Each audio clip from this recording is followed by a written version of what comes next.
பன்னீர்செல்வத்துக்கு ஒரு அதிர்ஷ்டம் உண்டு. அவரு டக்குன்னு ஜெயலலிதா கன்வீட் ஆனாங்க. டக்குன்னு முதல் இடம் பன்னீர்செல்வம், ரெண்டாயிரத்துல இருந்து பன்னீர் முதல் இடம், மூணாயிரத்துல இருந்து ரெண்டாயிரம் இடம்னு அப்படியே மினிஸ்ட்ரிய ஜெயலலிதா மாத்தி அமைச்சாங்க. அந்த இடத்துக்குள்ள யார் நினைச்சும் அதை மாத்த முடியாத அளவுக்கு பன்னீர்செல்வம் முதல்வர் ஆனாரு. அந்த மாதிரி அவர் கையில 50-50 வந்துரும்னு பலரும் சொல்றாங்க. சோ அது தேர்தல் ஆணையம் அதை விசாரிக்கிறாங்க. எப்படி விசாரிக்காங்களோ, என்ன வெடிகுண்ட தூக்கி போடுறாங்களோன்னு தெரியல.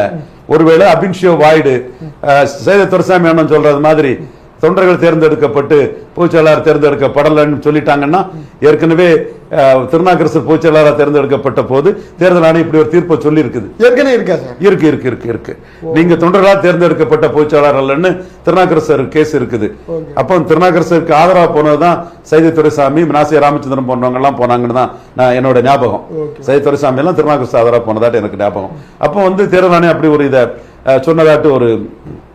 சொன்னதாட்டு கேஸ் இருக்குது, திருநாவுக்கரசு வழக்குல இருக்குது. அந்த மாதிரி நீங்க தொண்டர்களால் தேர்ந்தெடுக்கப்படல, முறைப்படி தேர்ந்தெடுக்கப்படலன்னு ஒரு வெடிகுண்ட தேர்தல் ஆணையம் தூக்கி போட்டுட்டேன்னா மீண்டும் 50-50 தான்.